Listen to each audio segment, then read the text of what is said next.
स्वागत है आप सभी का दी आयुर्वेदिक स्टूडेंट में और बीएमएस लर्निंग पार्टनर। आज हम पढ़ने वाले हैं स्वास्थ्य एवं योगा का एक इम्पॉर्टेंट चैप्टर जो कि है वाइटल स्टैटिस्टिक्स। ठीक है, ये देखो चैप्टर इंपॉर्टेंट है, यहाँ से एमसीक्यू जो है जरूर आ जाते हैं। इवन 21 बैच में इस चैप्टर से कम 3-4 एमसीक्यू पूछे गए थे। ठीक है, तो वाइटल स्टैटिक्स के जो है हमें डिटेल नॉलेज लेनी है और कुछ नंबर्स को हमें याद रखना है। ठीक है, तो सबसे पहले जान लेते हैं एक्चुअली वाइटल स्टैटिक्स होता क्या है।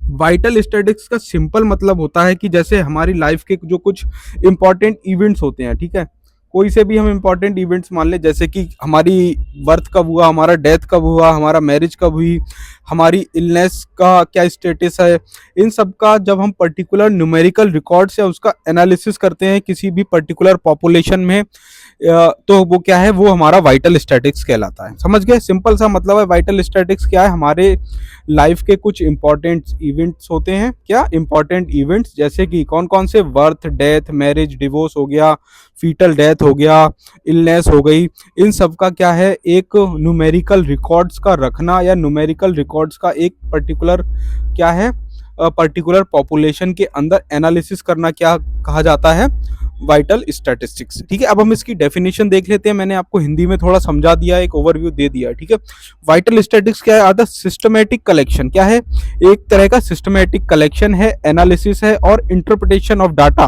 क्या, सिस्टमैटिक कलेक्शन, एनालिसिस करना है और इंटरप्रिटेशन करना है पर्टिकुलर डाटा रिलेटेड टू, किससे रिलेटेड हो, vital events in human life. कौन कौन से वाइटल इवेंट्स हैं, जैसे कि बर्थ हो गए, डेथ हो गए, मैरिज हो गए, डिवोर्स हो गए, फीटल डेथ हो गई या इलनेस हो गई। समझ गए, तो सिंपल सा मतलब है क्या है वाइटल स्टैटिस्टिक्स, कुछ नहीं है, the systematic collection and analysis of the particular data related to vital events in human life, that is कौन कौन से बर्थ हो सकता है, डेथ हो सकता है, इन सब चीजें। अब WHO के अनुसार क्या है, हमारा जो इसका डेफिनेशन है उसको एक बार और देख लेते हैं कि वाइटल इवेंट्स आर, वाइटल जो हमारा स्टैटिक्स है वो क्या करता है, डील विद न्यूमेरिकल डाटा। मैंने आपको पहले ही बताया था, numerical data relating to important events in human life such as birth, death, marriage या sickness and their analysis with respect to time, place and person. समझ गए, उसका एनालिसिस भी किया जाता है इसमें विद रिस्पेक्ट टू समय के अनुसार, कि 2025 में इसका रेट क्या था, इस पर्टिकुलर जैसे हम मान लें फर्टिलिटी रेट ले लें या मोर्टेलिटी रेट ले लें, या उस जगह पे एक पर्टिकुलर प्लेस में, जैसे मान लो इंडिया का मान लें या हम यूएसए से कंपेयर करेंगे तो डिफरेंट होगा और पर्सन वाइज भी ये डिफर कर सकता है। समझ गए, तो इंपॉर्टेंस क्या है and use of vital statistics का हम क्यों उपयोग करते हैं ये जान लेते हैं। देखो यार, अब मान लो किसी एरिया में बहुत ज़्यादा लोग मर रहे हैं, यानी उस पर्टिकुलर एरिया की मोर्टेलिटी रेट हाई है, चाहे वो इन्फेंट मोर्टेलिटी रेट ले लो या जो हमारी गर्भवती महिलाएं हैं उनका मोर्टेलिटी रेट ले लो, तो हमें अगर उसके लिए कोई पर्टिकुलर चीज़ डिज़ाइन करनी हो उस पर्टिकुलर एरिया का, तो हमें उसका वाइटल स्टैटिस्टिक्स का पता होना चाहिए ना, उसके अनुसार ही हम प्लान करेंगे। अगर हमें कोई नेशनल हेल्थ पॉलिसी निकालनी है या हमें कुछ सुविधा उस एरिया में चलानी है तो उसका भी तो पता होना चाहिए ना। तो ये कैसे पता चलता है, इसी से पता चलता है कि ये भाग का पहला इंपॉर्टेंस क्या है, हेल्थ प्लानिंग में ये इसका बहुत उपयोग होता है। ठीक है, helps in health program formulation, कोई भी पर्टिकुलर हेल्थ प्रोग्राम का फॉर्मुलेशन करने में बहुत ज़रूरी। अब जैसे मान लो आपको पता है ब्लाइंडनेस के ऊपर एक प्रोग्राम है जो हमने पढ़ा भी है। अब वो प्रोग्राम क्यों लॉन्च हुआ, क्योंकि इंडिया में लोगों को पता चला कि भाई लोगों में ब्लाइंडनेस की प्रॉब्लम बहुत बढ़ रही है। क्यों बढ़ रही है, क्योंकि लोगों में कैटरेक्ट डेवलप हो रहा है, लोगों को सुविधाएं नहीं मिल रही है। तो कैसा, वो स्टैटिक्स के ऊपर ही एक तरह से हमने डिसाइड किया। इवेल्युएशन के लिए भी बहुत ज़रूरत होता है, जैसे कि टू एसेस सक्सेस और failure of public health program. अब हमने पब्लिक हेल्थ प्रोग्राम लॉन्च तो कर दिया, लेकिन उसका इवैल्यूएशन भी हम किसके, वाइटल स्टैटिस्टिक्स के द्वारा करेंगे। क्यों, जैसे मान लो किसी एरिया में इन्फेंट मोर्टेलिटी रेट बहुत हाई था, अब हमने क्या किया, कोई पब्लिक हेल्थ प्रोग्राम निकाला, तो और हमसे इवैल्यूएशन के बाद हमें पता चला कि उसमें एक रिडक्शन देखने को मिला है उस पर्टिकुलर इन्फेंट मोर्टेलिटी रेट में। तो क्या है, तो हम उसे एसेस कर पाएंगे कि हमारा प्रोग्राम क्या है, फर्दर सक्सेस हुआ या फेलियर देखने को मिला उस पर्टिकुलर प्रॉब्लम में। रिसर्च में भी ये हमारी मदद करते हैं, जैसे provide data for epidemiological and demographic research. कोई भी हमें एपिडेमियोलॉजिकल रिसर्च करनी है या कोई डेमोग्राफिक रिसर्च देखनी है, जैसे कि जनसंख्या की बात कर लें, अगर उस पर्टिकुलर जनसंख्या विस्फोट आदि का क्या है, ये भी चीज़ें वाइटल स्टैटिस्टिक्स पे ही डिपेंड करती है, तो रिसर्च में भी काम करता है। साथ ही में क्या है, लीगल में भी इसका उपयोग है, जैसे प्रूफ ऑफ एज में, परसेंटेज, सिटीजनशिप में। अब आपका प्रूफ ऑफ एज क्या है, कैसे पता चलेगा कि भाई आप 18 साल के हो, 50 साल के हो। ऐसा भी हो सकता था अगर हमारे पास कोई वाइटल स्टैटिस्टिक्स अवेलेबल नहीं होता तो 50 साल वाला अपने आप को 18 साल का बोलने लगता। तो क्या है भाई, आपका मार्कशीट है, आपका ड्राइविंग लाइसेंस है, आपका आधार कार्ड है, आपका बर्थ सर्टिफिकेट है, तो ये क्या है, ये भी एक तरह से लीगल चीज़ों में इसका उपयोग कर सकते हैं।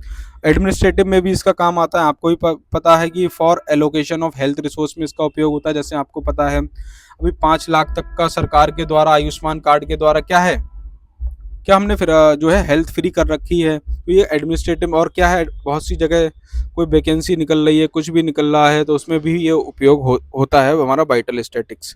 समझ गए। पॉपुलेशन स्टडी में भी इसका उपयोग किया जा सकता है। Helps to calculate population growth, किस एरिया में कितने लोगों की ग्रोथ हो रही है, यहाँ पे महिलाएं कितनी हैं, आदमी कितने हैं, पुरुष कितने हैं, बच्चे कितने हैं, और उसका एक ट्रेंड क्या है पर्टिकुलर पॉपुलेशन का, ये सब चीज़ में वाइटल स्टैटिक्स हमारी हेल्प करता है। अब सोर्स कैसा है वाइटल स्टैटिक्स का, कैसे हम सोर्सेस लेते हैं, क्या हमारे पास पर्टिकुलर रिसोर्सेज या सोर्स है जिससे हमें पता चलता है।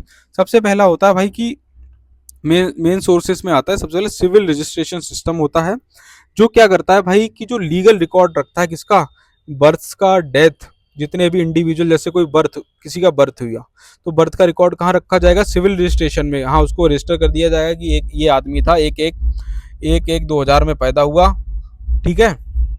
तो उसको क्या क्या कैसे पता चलेगा बाद में, वो बर्थ सर्टिफिकेट के बेस से ही उसकी जो है, एक तो हमें ये भी पता चलेगा उससे कि हाँ एक इंसान जो है इंडिया की पॉपुलेशन में बढ़ गया, या अपने पर्सनल यूज के लिए भी उसका भी उपयोग है। ठीक है, डेथ में भी यही सेम है। ठीक है, under the registration of birth and death act 1969, समझ गया।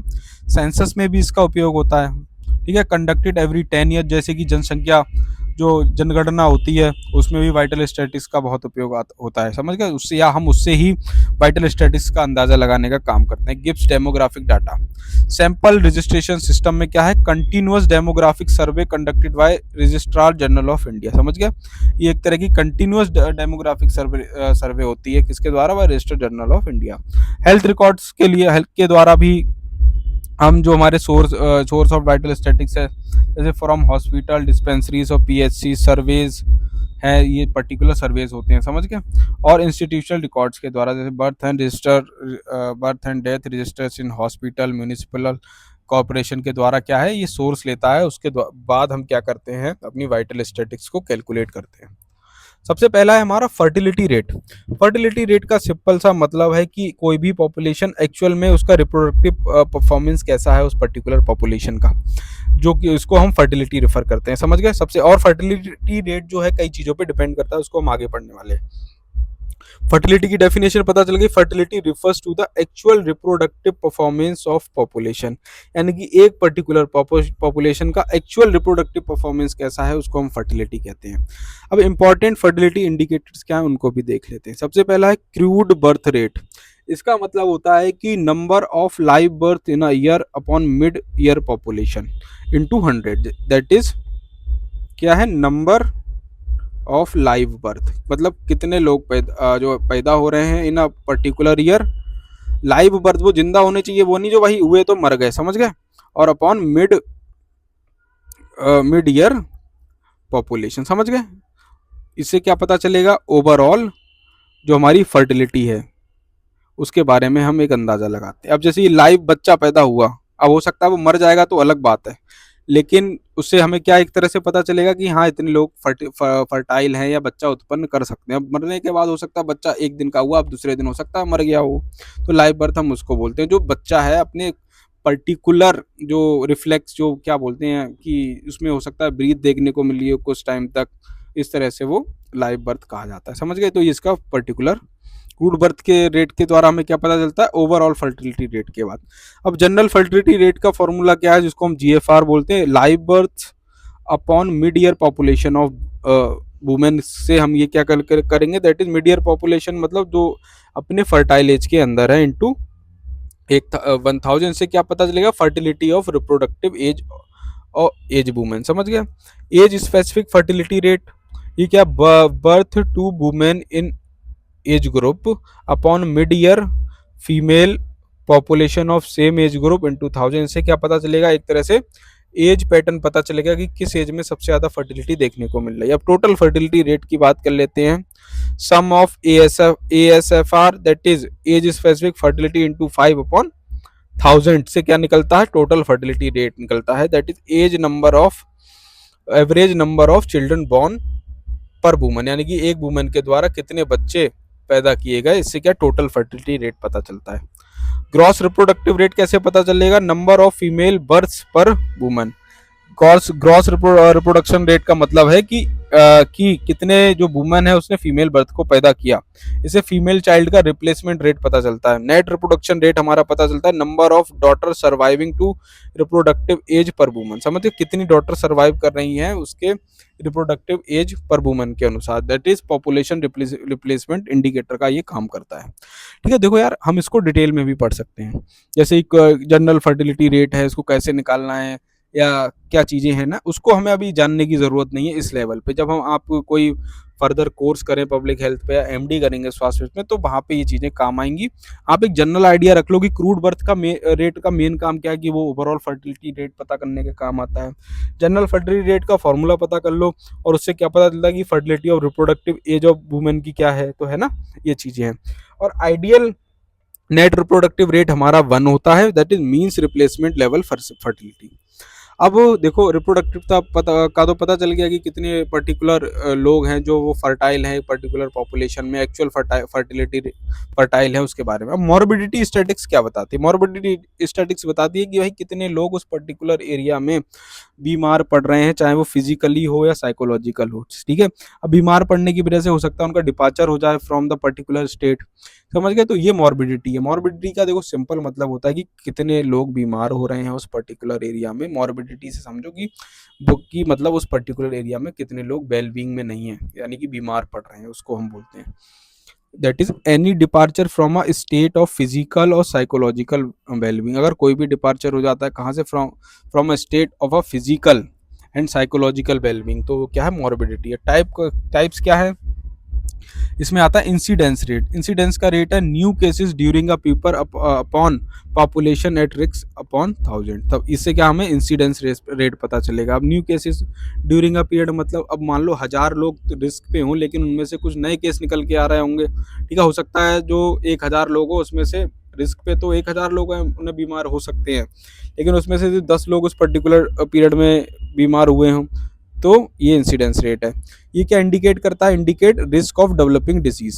समझ गए, ये पॉइंट नहीं है भाई, ये थोड़ा यहाँ पे वो हो गया। ठीक है, इससे हम क्या पता करेंगे इंसिडेंस रेट से, ये हमें बताता है कि क्या जो नई डिजीज के डेवलप होने का रिस्क कितना है, उसके बारे में हमें इंसिडेंस रेट बताने का काम करता है। प्रिवलेंस रेट का मतलब है all existing case upon total population into 1000। इससे क्या पता चलता है, इससे पता चलता है indicates a burden of disease, यानी कि किसी पर्टिकुलर एरिया में उस पर्टिकुलर डिजीज का कितना बर्डन है उस पर्टिकुलर पॉपुलेशन के ऊपर, इससे ये है हमारा प्रिवलेंस रेट। समझ गया। अटैक रेट है new case during outbreak upon population exposed, समझ गया, इंटू 100। इससे क्या पता कब ये यूज होता है, अटैक रेट को हम यूज करते हैं यूज फॉर एपिडेमिक स्टडीज के लिए इसका उपयोग किया जाता है। जैसे कि अभी हमारा कोविड आदि आया था तो उससे हमने अटैक रेट कैलकुलेट किया गया था इसके द्वारा, समझ गए। अब मॉर्टिलिटी रेट का मतलब होता है कि कितने लोग जो हैं भाई, फ्रीक्वेंसी ऑफ डेथ क्या है हमारी, कितने लोग मर रहे हैं एक पर्टिकुलर पॉपुलेशन के अंदर, वो है हमारा मॉर्टिलिटी रेट।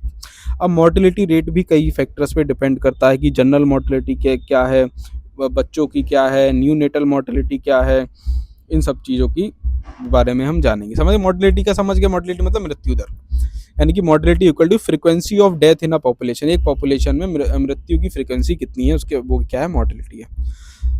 पहला आता है हमारा क्रूड डेथ रेट। ये क्या है, डेथ्स अपॉन मीडियर पॉपुलेशन इनटू 1000। इससे क्या निकलेगा, क्रूड बर्थ, ये बताएगा जनरल मॉर्टिलिटी कितनी है उस पर्टिकुलर पॉपुलेशन की। इन्फेंट मॉर्टिलिटी रेट भाई बहुत ही कॉमन है, यानी कि बच्चों की मृत्यु दर क्या है, यानी कि डेथ लेस देन 1 ईयर, यानी कि 1 साल से कम बच्चों की उम्र वाली डेथ अपॉन लाइव बर्थ, और कितने लोग पैदा हुए थे, उससे हम क्या इन्फेंट मॉर्टिलिटी रेट मतलब पता करते हैं। That is indicator of health and public, indicator of health and development का ये क्या है, एक इंडिकेटर है। क्योंकि अगर भाई जितनी कम इन्फेंट मॉर्टिलिटी रेट होगी उससे हमें क्या पता चलेगा कि उस पर्टिकुलर एरिया का हेल्थ सर्विस अच्छा है, न्यूट्रिशन अच्छा है, देखभाल अच्छी है, तो ये हेल्थ और डेवलपमेंट का। अभी तो हमारा इन्फेंट जो मोर्टेलिटी रेट है भाई बहुत ही कम है। अब बात आती है न्यूनेटल मोर्टेलिटी रेट। इसमें हम लेस देन 1 ईयर देख रहे थे। यहाँ पे कौन देखेंगे, 28 दिन से मतलब 0 से लेके 28 दिन का जो बच्चा है उसमें से कितने बच्चों की डेथ हो रही है अपॉन लाइव बर्थ। तो उससे हम क्या पता करेंगे, उससे पता करेंगे क्वालिटी ऑफ पेरीनेटल केयर हमारा कैसा है उस पर्टिकुलर एरिया में। ये न्यूनेटल मोर्टेलिटी रेट के द्वारा हम पता करते हैं। पेरीनेटल मोर्टेलिटी रेट के बारे में जानते हैं। Still birth plus early neonatal death upon total birth. समझ गए। इससे हम क्या पता करेंगे, पेरीनेटल मोर्टेलिटी रेट से maternal and fetal health indicator के बारे में हम पता चलता है इससे। एक्चुअली मैटरनल मोर्टेलिटी रेट यानी कि जो हमारी माताएं हैं वो बच्चे की जन्म के समय या अपना जो प्रेगनेंसी के समय कितने लोग की मृत्यु हो गई उसके बारे में maternal mortality, maternal death upon live birth into कितना 1 लाख। इससे हम पता करते हैं क्या, इससे हमें पता चलेगा कि हमारी एरिया में, हमारे समाज में ऑब्स्टेट्रिक केयर कैसी है। क्या जो फीमेल है उसे प्रॉपर हम न्यूट्रिशन या बच्चे का ऑपरेशन हो गया, इन सब की जो क्वालिटी ऑफ केयर कैसी है उसके बारे में। अंडर 5 मोर्टेलिटी रेट यानी कि death under 5 year live birth into 1000। इससे हम क्या पता चलता है, इसे चाइल्ड हेल्थ इंडिकेटर होता है ये एक तरह का, कि हाँ भाई बच्चे को आप प्रॉपर न्यूट्रिशन दे पा रहे हो, नहीं दे पा रहे हो, देखभाल कर पा रहे हो या नहीं, आपके समाज, ये सब चीज़ों के बारे में। डिजीज स्पेसिफिक डेथ रेट क्या है, death due to disease upon population in 2000। इससे डिजीज का बर्डन पता चलता है। समझ गए। तो ये अलग अलग देखो भाई रेट हैं, ये सब किसके अंदर आ रहा है, मोर्टेलिटी रेट के अंदर। हमें लगता है मोर्टेलिटी मृत्यु दर, लेकिन कौन सा मृत्यु दर इस पर भी डिपेंड करता है। समझ गए। अब एक हमारा एक्ट दे रखा है, that is registration of birth and death act 1969।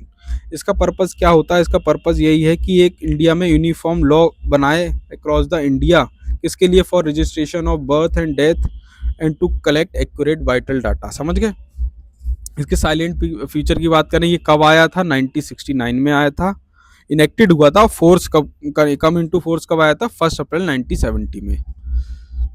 Implementing authority कौन कौन सी हैं, office of the registrar general India, responsibility of registration local registrar appointed by the state government. अब ये कौन रजिस्टर करेगा, किसकी रिस्पॉन्सिबिलिटी है रजिस्ट्रेशन की, जो लोकल रजिस्ट्रार अपॉइंटेड होता है स्टेट गवर्नमेंट के द्वारा। वो रिपोर्टिंग टाइम कब है, बर्थ कब, 21 दिन के अंदर आपको अपना बर्थ रजिस्ट्रेशन कराना है, और डेथ भी within 21 days. Late registration क्या है, allowed up to 1 year, allowed up to 1 year with permission and late fee. समझे, यानी 1 साल तक आप करा सकते हैं लेट फी के साथ। Information recorded, name, sex, date, place of birth, slate death, parent detail and cause of death, इन सब चीज़ों के बारे में पता चला। पेनाल्टी क्या है, failure to register equal to fine as per state rule. यानी कि अगर आप फेल कर पा रहे हैं, रजिस्टर नहीं करवा पाए, डेथ हो या बर्थ हो, तो क्या फाइन देना पड़ेगा as per state rules. Flow chart क्या है हमारा भाई, कि death slash birth occur inform within 21 days to local registrar, registrar verifies and record event, data send to किसको, चीफ रजिस्ट्रार को भेज देता है। उसके बाद consolidated report to registrar general. समझ गए। और कहाँ फिर एक ये जो हमारा पब्लिश कहाँ हो जाता है, तो नेशनल वाइटल स्टैटिस्टिक्स में।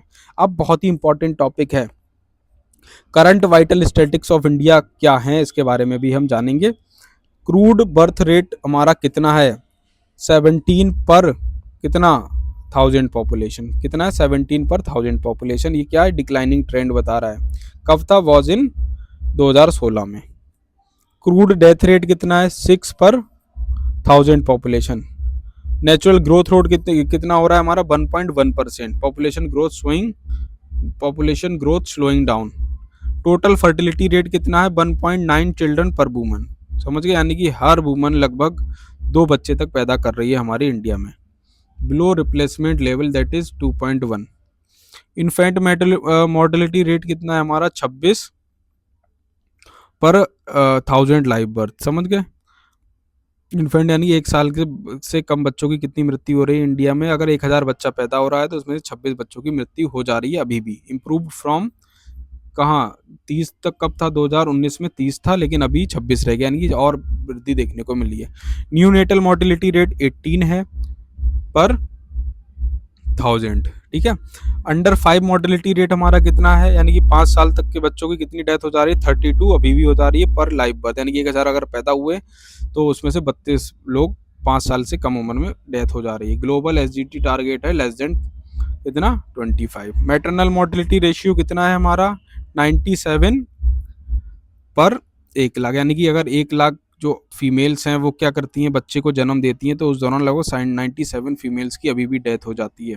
टारगेट कितना है लेस देन 70 बाय 2030 तक। लाइफ एक्सपेक्टेंसी एट बर्थ कितनी है, लगभग एवरेज है हमारी 70.5 ईयर्स, मेल्स की है 69, फीमेल्स की है 72। समझ गए, स्टडी इंप्रूवमेंट देखने को मिला। सेक्स रेशियो क्या है एट बर्थ 910 फीमेल्स पर 1000 मेल, समझे। अब क्या है, ये स्लोली इंप्रूव हो रहा है। पॉपुलेशन क्या है हमारी, पॉपुलेशन है 1.43 बिलियन हो गई है। India birds most populous country, समझ गए, बर्ड की मोस्ट पॉपुलस कंट्री हो गई है इस टाइम पे। तो ये जो डाटा मैंने बताया है भाई, इसको ध्यान रखना कि अभी सेक्स रेशियो कितना है 910 है, लाइफ एक्सपेक्टेंसी क्या है, मैटरनल मॉर्टेलिटी रेट क्या है, यहाँ से एमसीक्यू बन सकता है। ठीक है, तो इस चीज़ को जरूर ध्यान रखना है। ये एक चार्ट लिखा है हमने, और साथ ही में अगर आप ये नोट्स डाउनलोड करना चाहते हैं तो इसके लिए आप हमारा व्हाट्सएप ग्रुप ज्वाइन कर सकते हैं। साथ ही में हमारा टेलीग्राम ग्रुप पे भी ये नोट्स आपको अवेलेबल हो जाएंगे। ठीक है, हम कोशिश कर रहे हैं कि स्वास्थ्य आपको इजीली और अच्छे नोट्स के साथ प्रोवाइड करा सकें at a free of cost. ठीक है, बाकी अगर आप बैच वगैरह ज्वाइन करना चाहते हैं पर्टिकुलर, तो आप हमारे लिए व्हाट्सएप भी कर सकते हैं।